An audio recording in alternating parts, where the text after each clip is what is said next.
마태복음 12장 1에서 8절 안식일의 주인이신 예수님이라는 말씀의 제목으로 함께 은혜의 말씀을 나누고자 합니다.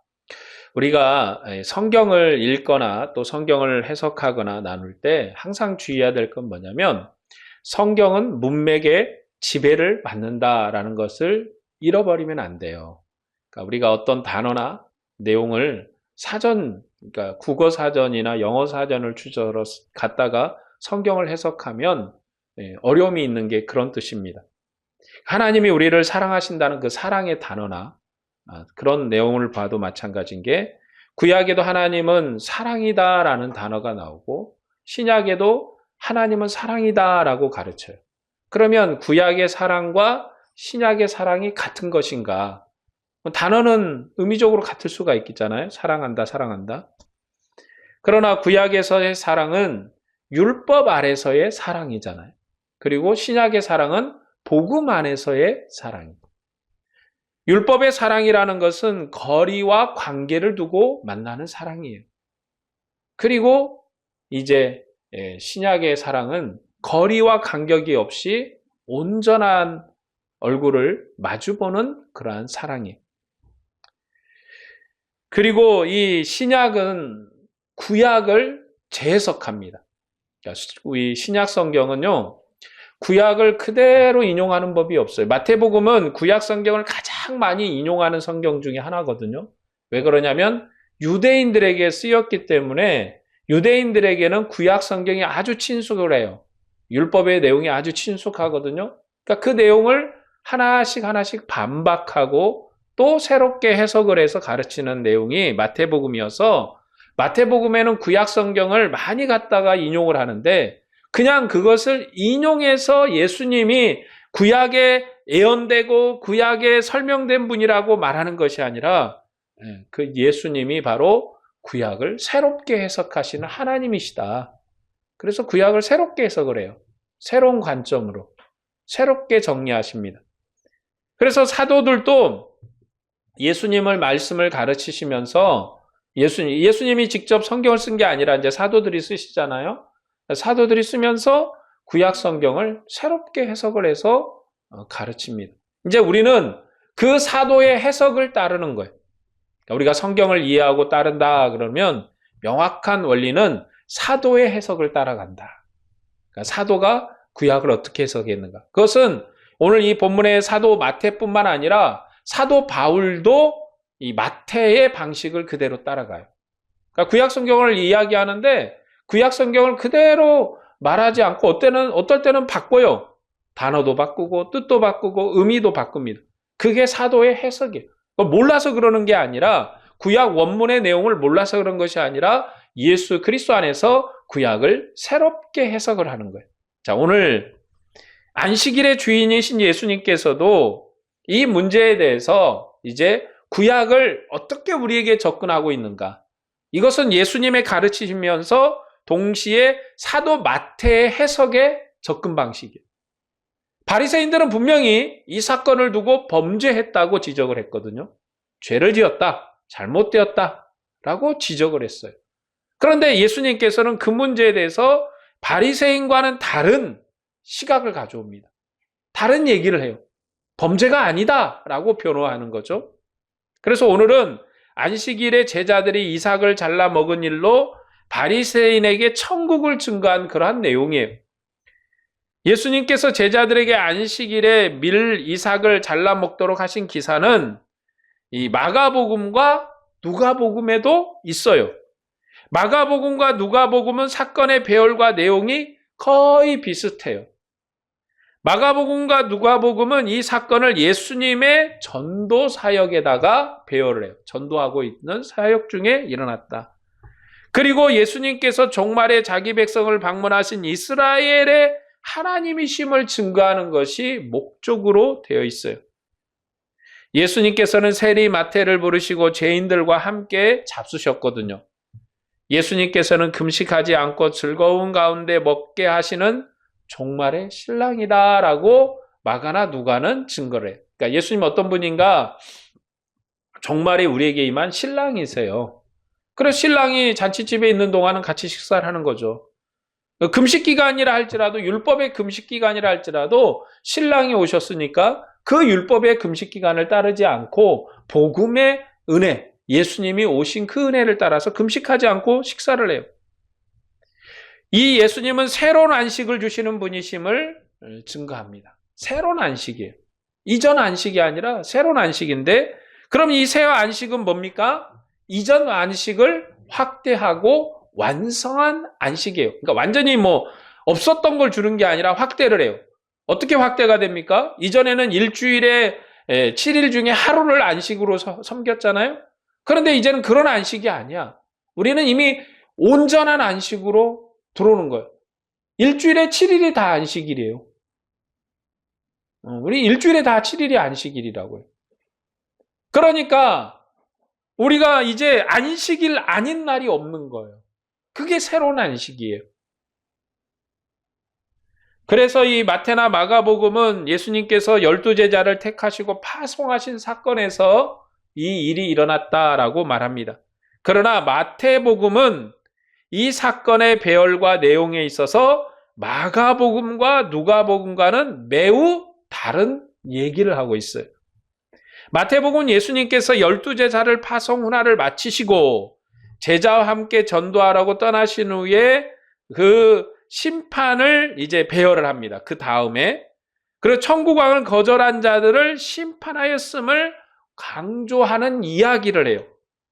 그 심판의 첫 단위가 언제였냐? 바로 우리가 이미 본 11장의 내용에 있었어요. 11장의 내용의 핵심은 뭐냐면 하나님의 지혜는 그 행하신 일로 인하여 신실하다라고 입증될 것이다 라는 것이었습니다. 세례 요한과 그가 증거한 천국왕의 증거를 통해서 하나님 말씀의 신실한, 오실 리가 당신입니까? 했더니 예수님께서 바로 내가 그다라고 하는 증거로서 이야기를 하셨던 그 하나님의 말씀과 언약이 분명히 이루어졌다라는 것을 말씀함으로 그것이 바로 완성되었다라고 입증했어요. 그런데도 천국으로 침노하여 들어오지 않는 악한 세대와 갈릴리 마을들에게 예수님께서 최후의 판결로 심판하셨어요. 그러니까 예수님께서 심판하셨다라는 것은요, 최후의 판결이거든요. 두 번의 판결이 없습니다. 그러면 예수님께서 지금 그때 판결하고 마지막 판결이 또 기다렸는가? 이미 판결하신 거예요. 이 당시에 이제 가버나움이나 이런 것은 판결을 하셔버렸거든요. 예수님은 아들을 통해서 지혜롭고 슬기로운 자들에게 천국을 주시고 천국을 감추시고 어린아이들에게 천국 백성을 삼으신 것을 하나님께 감사드렸습니다. 그리고 이제 심판의 두 번째 단위가 우리가 보고 있는 이 12장의 내용. 12장의 내용. 지금 이 바리새인들에게 사실은 천국을 증거하면서 심판하시거든요. 핵심은 뭐냐면 누구든지 하늘에 계신 내 아버지 뜻대로 행하는 자가 내 형제요 자매다. 하늘에 계신 내 아버지 뜻대로 행하는 자가 내 형제다. 내 자매다. 그러니까 우리가 하나님 예수 그리스도의 뜻대로 행하는 우리가 예수님의 형제예요. 자매요.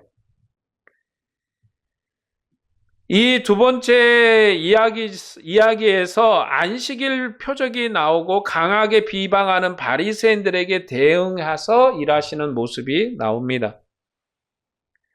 극렬하게 적대하는 서기관과 바리새인을 정죄하시고 혈통이 아니라 하나님 아버지의 뜻대로 행하는 제자들이 자기의 형제이고 자매다라고 선포하십니다. 그래서 오늘 본문의 말씀을 그때라는 말로 시작하죠. 그것은 이제 11장의 내용을 이제 계속해서 연결시키고 있는 거예요. 11장의 마지막 말씀은 예수님께서 쉽고 가벼운 멍에를 매게 하시고 안식일을 주시는 하나님의 아들로서 수고하고 무거운 짐을 진 자들을 부르셨어요. 12장의 두 번째 안식일 표적은 마음이 온유하고 겸손하신 하나님의 아들이 주신 안식의 표적입니다. 그런데 이 문제에 대해서 바리새인들은 강하게 비난을 해요. 안식일에 죄를 지었다. 율법을 범했다. 율법을 지키지 않았다라고 정죄하죠. 안식일에 예수님의 제자들이 이삭을 잘라 먹은 것을 바리새인들이 봤어요. 그리고 예수님을 향해서 강력하게 비난을 합니다. 당신이 하나님의 사람이고 하나님의 선지자고 하나님의 언약의 사람이라면 안식일을 지켜야지 왜 일을 하고 있느냐. 그러면서 당신의 제자들이 안식일에 하지 못할 일을 했다는 거예요. 해서는 안 될 일을 했다는 거죠. 그런데 예수님께서는 율법의 두 가지 예를 듭니다. 그러면서 제자들을 옹호하세요. 그리고 바리새인들을 정죄하십니다. 제자들의 행위가 정당한 것은 먹을 것을 주신 인자께서 다윗보다 더 크신 분이시기 때문에 그래요. 제사장들이 안식일에 일하여 섬겼던 성전보다 더 크신 하나님이시기 때문에 그렇습니다. 예수님이 안식일의 주인이시며 자비를 베푸시는 분이세요. 자, 다윗의 일은 어떤 것입니까? 다윗이 율법이 금지한 진설병을 먹고 자기도 먹고 그리고 종들 함께한 일행에게도 주어서 먹인 사건이 사무엘에 기록이 되어 있죠. 사무엘상 21장 3에서 6절 말씀에 기록된 사건이에요. 이게 어떤 사건입니까?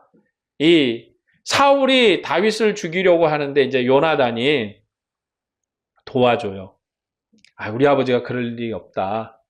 그럴 일이 없고 아마 실수했을 것이다. 그런 식으로 얘기하면서 이제 들판에서 다윗하고 이제 이 요나단이 만나가지고 이제 서로 이제 얘기를 합니다.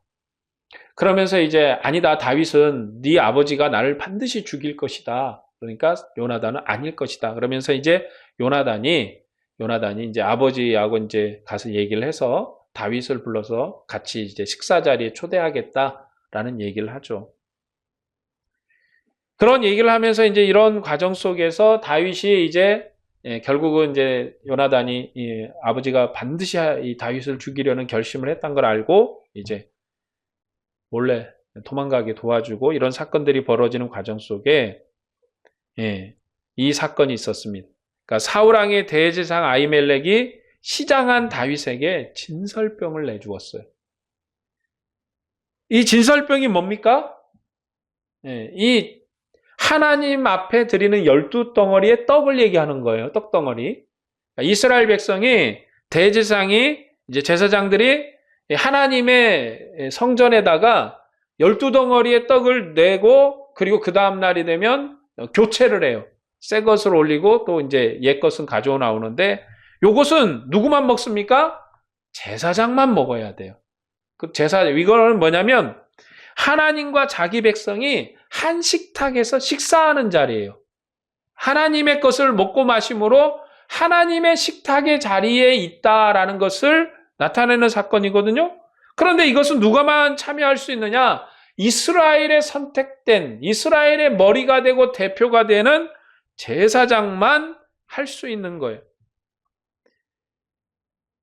그리고 이 사건에 대해서 이 다윗이 그걸 몰랐을 리가 없거든요. 다윗은 진설병을 준 아히멜렉은 사울의 집안에 의해서 결국은 몰살을 당하게 됩니다. 그러니까 다윗에게 먹을 걸 내주고 칼을 내줬거든 또. 그러니까 몰살을 당하죠. 아비달만 살아서 에봇을 가지고 다윗에게 가서 사독과 함께 다윗 왕조의 대제사장이 되게 되는 사건이 일어납니다. 마가복음은 아비나달 때에 일어났던 것이라고 언급을 하고 있어요. 다윗 왕조의 영광을 강조하기 위해서 그렇게 표현한 것 같습니다. 마가복음은 안식일에 사람을 위해서 있는 것이고 사람이 안식일을 위해서 있는 것이 아니라는 예수님의 말씀을 인용을 해요. 그것은 천국 백성의 존귀함을 강조하기 위한 맥락으로 보여요. 자, 진설병 규례는 레위기 24장 5에서 9절 말씀에 있습니다. 진설병은 이스라엘 12지파가 금상에 진설하는 하나님의 안식일 음식이에요. 물려낸 진설병은 제사장의 안식일 음식이고 지극히 거룩하며 거룩한 곳에서 먹어야 돼요. 그러니까 제사장만 먹는 것이고 굉장히 거룩한 거예요. 사무엘상 21장 6절의 말씀에 보면 이렇습니다. 제사장이 그 거룩한 떡을 다윗에게 주었으니 거기는 진설병 외에 여호와 앞에서 물러낸 떡밖에는 없었습니다. 이 떡은 더운 떡을 드린 날에 물려낸 것이더라. 그러니까 새 진설병을 올리고 이제 물려낸 거예요. 그러니까 올리려고 준비했던 게 아니라 이미 성전 안에 들어갔다 나온 거룩한 땅의 떡이에요. 다윗이 제사장의 안식일 양식인 진설병을 먹은 것은 안식일에 있었던 일이에요. 율법은 진설병을 제사장 외에 다른 사람이 먹는 것을 금지하고 있습니다. 그러나 공관복음에서는 율법이 금한 이 일이 다윗에게 정당하다. 그러니까 왜 그러냐면 하나님이 다윗을 왕으로 세우셨잖아요. 그 진설병을 먹는 일을 하나님이 용인하셨어요. 인정하셨어요. 그러니 하나님이 행하신 일이 정당하고 다윗의 행위도 정당하다는 거예요. 다윗의 나라는 모세 율법의 나라가 가나안 땅에서 영광스럽게 새롭게 세워진 나라예요. 다윗 왕은 가나안 땅 하나님의 나라의 머리예요. 그 머리가 다윗에게 하나님의 은혜를 입었으니 그 일을 다윗이 진설병 먹는 일은 율법을 뛰어넘는 정당성이 있다. 그러니까 다윗이 진설병을 먹는 것은 율법을 범한 거잖아요. 제사장만 먹으라고 그랬는데 다윗이 먹었잖아요. 율법의 죄를 졌잖아요. 또 그런 선례가 뭐가 있습니까? 우리아의 아내 밧세바 사건.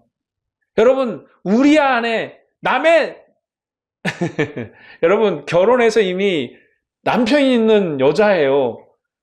그러면 율법으로 보면요, 다윗은요 돌 맞아 죽었어야 돼요. 그런데 하나님이 용인하시잖아요. 그런데 그것은 그냥 용인의 문제는 아닙니다. 반드시 주님이 벌하셨어요. 그래서 다윗이 그 정점으로 내리막길을 걷습니다. 다윗 왕초가. 다윗이 우리아 아내를 범한 일은 사형에 해당해요. 그렇죠? 사형에 해당하단 말이에요. 그런데 다윗은 용서를 받았다. 그러니까 이제 다윗의 행위 다음에 하나님이 용서를 했지만 벌은 주셨거든요. 그러나 중요한 건 용서를 받았다. 왜 용서했느냐? 다윗이 하나님의 나라, 가나안 하나님의 나라의 머리예요. 우두머리예요. 그의 생명을 빼앗는 일은 용서하신 거예요. 그거와 동일하게 진설병은 제사장만 먹어야 돼요. 제사장만 성전에서 나온 떡을 먹을 수 있어요. 거룩한 떡이기 때문에 거룩한 제사장만 먹을 수 있고 거룩한 장소에서 먹어야 돼요.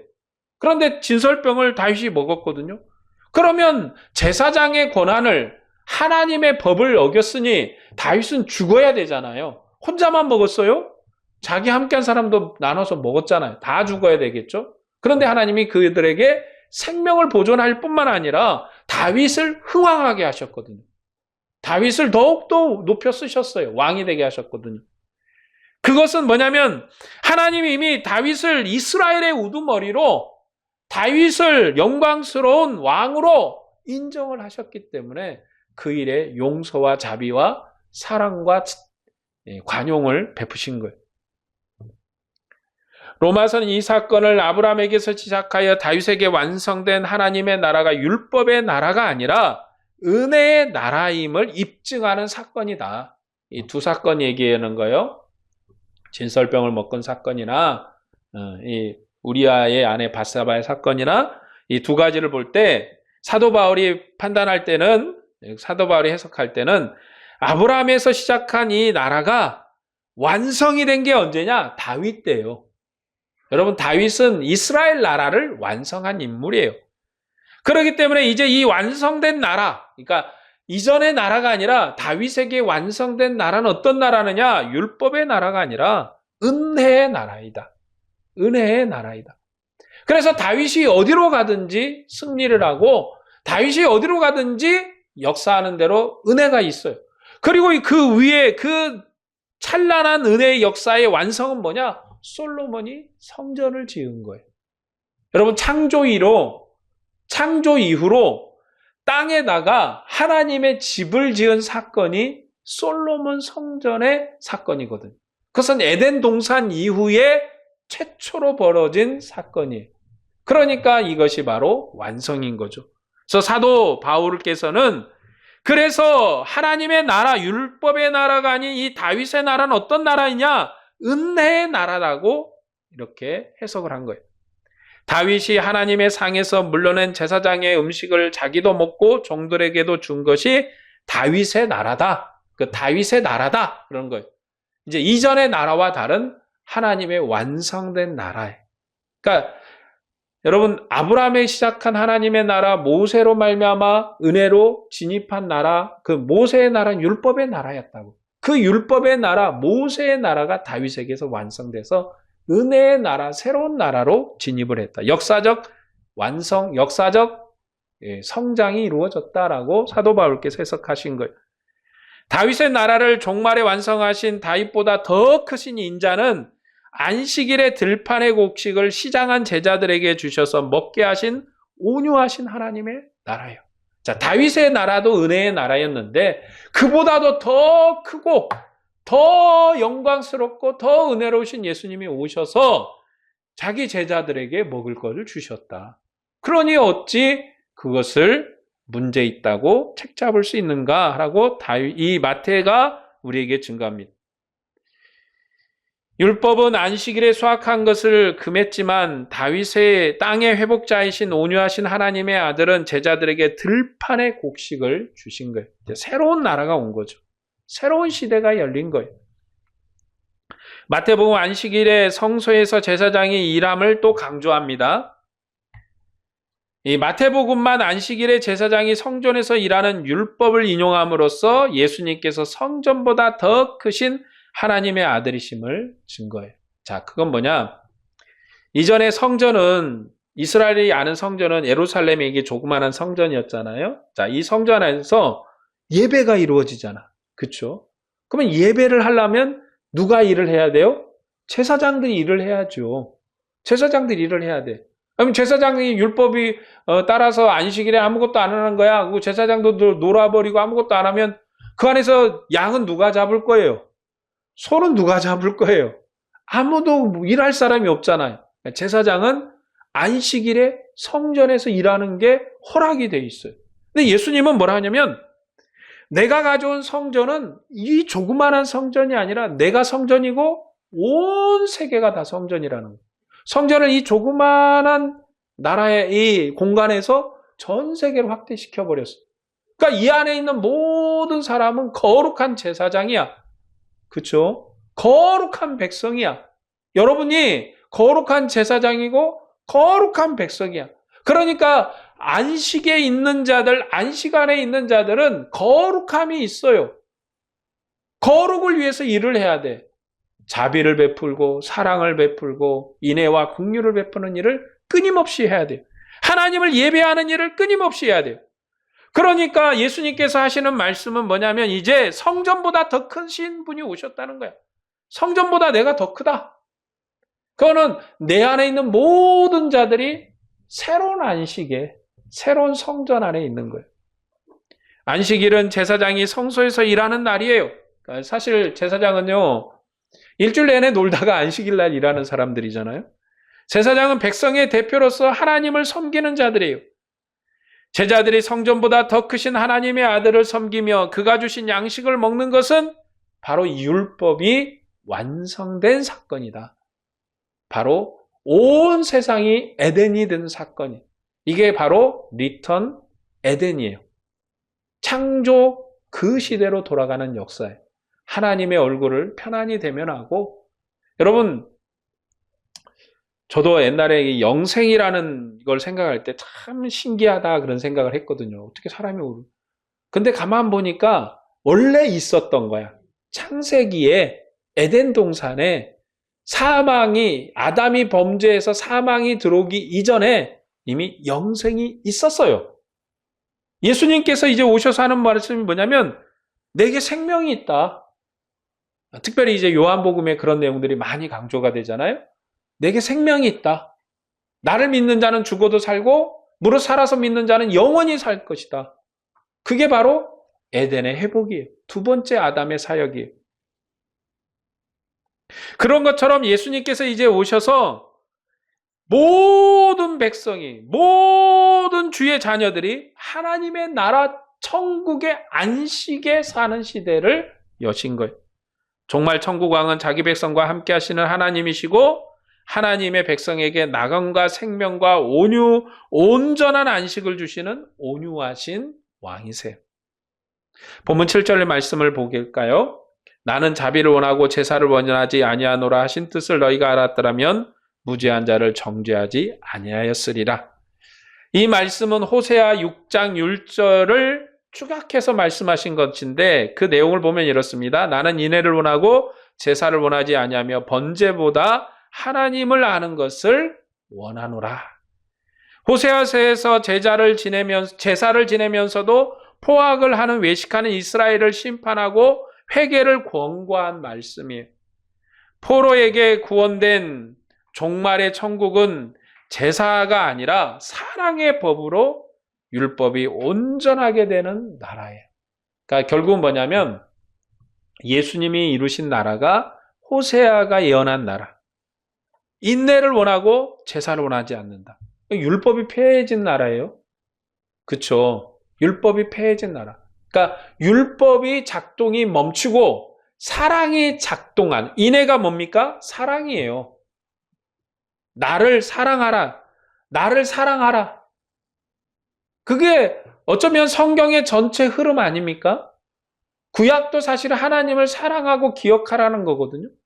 신약도 하나님을 사랑하고 기억하라는 건데 이제는 이 호세아가 얘기하는 건 뭐냐면 율법, 제사의 핵심이 율법이거든요. 율법이 끝나버린 거예요. 하박국 선지자가 이렇게 얘기하죠. 외양간에 소가 없어도 나는 기뻐하고 즐거워하리라. 그건 율법의 시대에는요. 그런 노래 부르면 안 돼요. 외양간에 소가 가득하고 창고에 양식이 가득하고 하나님을 찬양하리라 이렇게 노래해야 돼요. 그런데 외양간에 소가 없어도 내게 소출이 없어도 하나님을 찬양하리라. 왜냐하면 율법은요. 하나님을 사랑하는 자가 하나님의 복을 받는데 땅의 것으로 복을 받거든요. 장수하고 부자가 되고. 그래서 아브라함도 부자였어요. 율법의 가장 부자가 누구냐? 다윗 왕이에요. 다윗 왕 같은 부자가 없어요. 솔로몬 같은 부자가 없어요. 그렇게 복을 받는 거거든요. 그러나 신약은 이제 땅의 것으로 복을 받는 게 아니라 하늘의 것으로 복을 받아요. 하늘의 것으로 복을 받는다는 게 뭐냐? 하나님 앞에 은혜를 받던 다윗이 고백하기를 내가 이 화려한 궁전에서 1000년을 사는 것보다 성전 문지기로 하루를 사는 것이 좋겠다. 하지만 그걸 할 수 있어요? 할 수 없어요? 못해요. 율법이 딱 막고 있습니다. 자기가 왕이라도 제사장 역할 못해요. 자기가 왕이라도 하나님 앞에 제사할 수가 없어요. 그러나 이제 주님의 나라는 모두가 다 예배하는 자예요. 모두가 주님을 경배하는 자예요. 모두가 주님을 만나는 자들이에요. 이젠 성전 문지기로 봉사하는 자들이 아니라 하나님 앞에 우리가 서 있고 하나님의 얼굴을 뵈고 하나님을 만나는 백성으로 사는 거예요. 그것이 바로 하박국의 완성이고 호세아의 완성이에요. 그런데 예수님께서 오셔서 이제 이스라엘 백성이 하나님의 사랑의 법으로 온전하게 됐는데 그게 예수님께서 이루신 새로운 나라이고 새로운 안식이고 새로운 은혜이다. 그것이 안식일의 주인이라는 거예요. 이스라엘 심판하신 하나님께서 그의 아들을 통해서 종말에 자기 백성에 오셔서 율법을 온전하게 하신 천국을 세우신 거예요. 종말 천국왕은 그의 계시를 받은 제자들에게 자비를 베푸세요. 안식일에 땅에 들판 양식을 거둬 먹게 하셨어요. 하나님의 자비와 안식을 누리게 하신 겸손하고 온유하신 하나님의 아들의 은혜입니다. 그러니까 우리가 이 안식일에 일을 하냐 마냐 이런 단순한 얘기가 아니고 이 마태복음에서 하는 얘기는 완성된 안식 안에 우리가 있다. 그래서 우리가 하나님을 온전하게 누리고 은혜 안에 있다. 그러니까 사실 이 마태 해석을 우리가 보면 우리가 바로 안식일의 은혜 안에 있는 것. 예수님이 바로 안식일의 주인이기 때문에. 그래서 이제 우리가 하나님을 사랑하는 백성으로 살고 하나님을 대면하는 백성으로 살고 하나님과 함께하는 백성으로 사는 거예요. 이게 안식의 은혜입니다. 그런데 이거를 보면 이제 어떤 마음이 해석이 가능하냐면 사실 우리는 율법을 지키는 백성이 아니다. 이게 사도 마태의 해석이거든요. 율법을 지키는 백성이 아니라 우리는 사랑의 법, 복음의 원리를 따라서 사랑의 법으로 사는 백성이다라는 것을 우리에게 가르쳐요. 그러니까 우리가 하나님을 사랑하고 형제를 사랑하고 기쁨으로 서로가 서로를 위하고 그래서 기독교를 가르쳐서 사랑의 종교라고 얘기하잖아요. 사랑의 종교. 왜 그러냐면 그게 율법의 안식 그리고 모든 율법과 안식의 완성이기 때문에 그래요. 그게 안식이에요. 하나님이 처음에 에덴 동산을 창조하시고 아담을 사랑했을까요? 안 했을까요? 사랑했겠죠. 아담은 하나님을 사랑을 안 했을까요? 사랑했겠죠. 절실하게, 간절하게. 왜냐하면 하나님의 영이 아담 안에 있잖아요. 아담 안에 있는 하나님의 영이 하나님을 사랑해요. 감사하고 기뻐합니다. 예수님은 안식일의 주인이세요. 자기 백성이 형제가 되셔서 세례를 받으심으로 하나님의 모든 의를 이루신 인자는 자기 백성에게 종말의 자비와 천국의 안식을 주시고 경배를 받으시는 하나님의 아들이세요. 그래서 예수님은 안식일의 주인이십니다. 예수님의 제자들이 이삭을 잘라 먹은 것은 예수님께서 안식일의 주인이시기 때문이에요. 예수님은 유대인의 성전보다 더 크신 하나님이세요. 그래서 안식일에도 자기 백성을 위해서 자비를 베푸십니다. 자기 백성에게 하늘 생명의 양식을 주시고 하늘 생명의 평강을 주세요. 예수님께서는 여전히 자기 백성에게 자비를 베푸시는 하나님이세요. 우리는 자비가 풍성한 시대를 살고 있어요. 이 시대는 하나님께 은혜로 봉사하는 시대예요. 이 봉사는 거룩한 봉사이고 영광스러운 봉사예요. 여러분 우리가 어느 시대에 어느 관점에 살고 있는가 시대적 사명, 시대적 위치를 알면 우리가 하나님을 어떻게 섬겨야 되고 어떤 마음으로 예배해야 되고 어떤 관계로 살아야 되는 것을 아는 거예요. 그게 우리가 하나님을 알아가는 방법이고 하나님을 아는 지혜예요. 내가 하나님을 어떻게 사랑하지? 그러니까 여러분 구약 성경을 읽고 율법에 매여서 살라고 하지 마세요. 율법에 매여 사는 것은 우리가 어둠에 사는 거예요. 사도 바울의 가르침처럼 어린아이로 사는 거예요. 장성한 자는 율법에 매여 살지 않습니다. 우리가 율법에 매여 살지 않고 복음에 산다 하니까 막 방종하고 막 이렇게 살라는 얘기는 아닙니다. 복음은요, 아주 절도가 있고 예의가 있고 은혜가 있어요. 우리가 비록 어떤 일에 대해서 무한한 사랑을 베푼다 할지라도 여러분 어떤 사람이 그렇게 한다 할지라도 우리가 그 사람이 잘못하는 일에 대해서는 반드시 지적을 해야 되는 거죠. 문제를 다루지 않고 그냥 덮어두고만 사랑이 아니에요. 그렇게 키우면 아이들도 망치는 거고 교회도 망치는 것이고 사도 바울도 고린도서를 보면 너희들에게 문제가 있다. 내가 매를 갖고 갈까? 사랑을 가지고 갈까? 너희가 생각해봐라. 내가 가면 너희들 한 반 정도는 내가 그냥 반 죽여놓을 것 같아. 내가 그렇게 가기 전에 너희가 먼저 회개해라. 그렇게 가르치거든요. 우리가 주님을 더욱더 사랑하기를 원합니다. 그래서 자유롭게 주님을 따르고 은혜 속에 살면서도 더욱더 절도 있고 거룩하게 주님을 섬기는 여러분이 되시기를 주의 이름으로 축복합니다. 기도하겠습니다.